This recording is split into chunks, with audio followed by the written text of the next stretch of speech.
The moment that draw dropped, you could almost hear the entire tennis world whisper the same thing.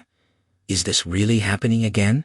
Because when the men's singles bracket for the BNP Paribas Open 2026 was unveiled on March 2nd, one detail jumped off the page instantly. Carlos Alcaraz at the very top, Novak Djokovic sitting in the same half, and a potential semifinal collision that feels less like a possibility and more like destiny.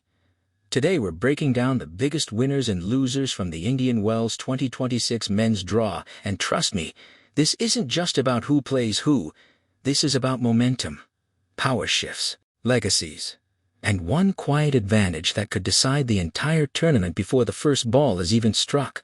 Let's start with the obvious headline.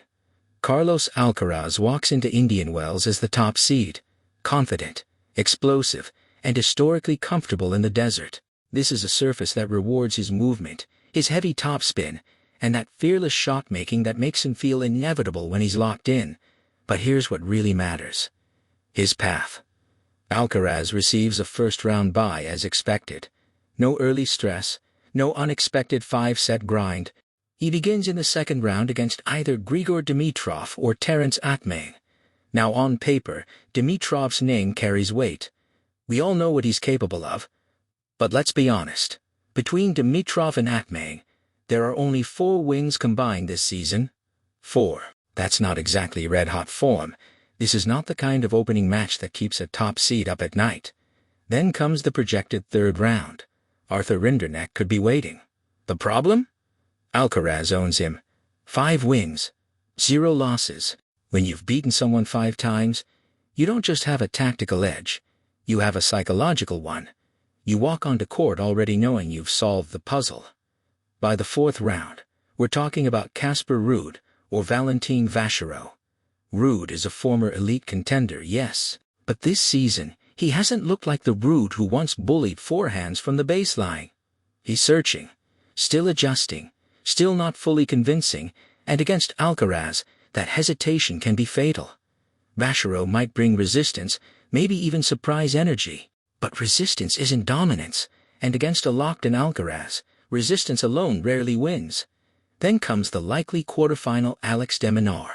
Quick, relentless. One of the hardest workers on tour. But here's the brutal stat. De Minaur has lost all 6 of their previous meetings. 6 straight. At some point, patterns matter. At some point, matchups tell a story. And right now, that story says Alcaraz holds the keys. So yes, Carlos Alcaraz is one of the biggest winners of this draw. Not because it's easy. Nothing at this level is easy. But because every major obstacle comes with history tilted in his favor. Now let's talk about the other man in that top half, Novak Djokovic. If Alcaraz's road looks smooth, Djokovic's looks strategically perfect. Like Alcaraz, he receives a first-round bye, fresh legs, extra preparation time. That's gold in a 2-week Masters 1000 event. He opens against either Giovanni Mpetshi Pericard or Kamil Michkrasuk. Combined wins this year? 8. That's it. And neither player is coming in with momentum that screams upset alert. Then potentially Corentin Moutet in the 3rd round. Djokovic holds a 3-2-0 record against him. 3 wins, no losses. Again, not just tactical dominance but mental clarity. He knows what works. Now here's where it gets interesting. The first real question mark might be the 4th round.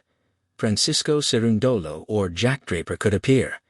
Cerundolo has had success recently, but most of it has come on clay. Indian Wells is a different beast. The bounce, the dry air, the patience required in rallies. That's Djokovic territory. Draper, on the other hand, is the defending champion, but he's also on the comeback trail after a major injury. And while talent never disappears, timing does, rhythm does, sharpness under pressure does. Djokovic holds a combined 2-2-0 record against them.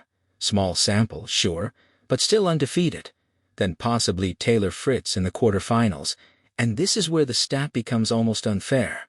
Djokovic is 11-0 against Fritz, 11 straight wins. At this level, that's domination, not coincidence, not luck. Domination. So when people say Djokovic landed a favorable draw, they're not exaggerating. On paper, Every projected opponent carries a losing record against him, and that's why the semi-final between Alcaraz and Djokovic feels inevitable. But here's the curiosity gap I want you to sit with. If both men are clear winners of this draw, then who actually loses? Because draws don't just create paths, they create pressure. Let's zoom out. Jannik Sinner sits as the second seed, separated from both Alcaraz and Djokovic. On the surface, that sounds like an advantage. Avoiding both until the final? That's golden. But sometimes, being in the other half means something different. It means being the man expected to reach the final. No safety net, no narrative cushion, just expectation. While the spotlight focuses on a possible Alcaraz-Djokovic semi-final, Sinner quietly becomes the player who cannot afford a slip. If he exits early, the headlines won't be gentle, and that's the hidden pressure of a balanced draw. It can isolate you. Meanwhile, players like Casper Ruud and Alex de Minaur might feel like they drew the short straw. Not because they're incapable, but because history isn't on their side. Facing someone who's beaten you multiple times changes how free you swing. Then there's Draper, defending champion.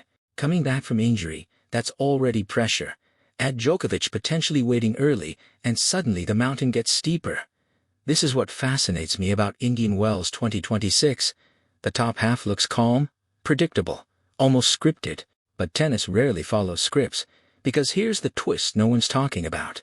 Both Alcaraz and Djokovic have favorable paths, but that can be dangerous. When you're expected to cruise, any wobble feels louder, any tight set feels like a warning sign. And Indian Wells has a history of surprises. The desert conditions are slow, the rallies are physical. Even legends get dragged into grinding battles here. So while the numbers scream advantage, the emotional side of this draw tells a different story. It sets up a collision that feels too clean, too perfect. And when something feels that perfect in sports, chaos usually lurks nearby. Now imagine this scenario. Alcaraz glides into the semi-final, barely dropping sets. Djokovic does the same.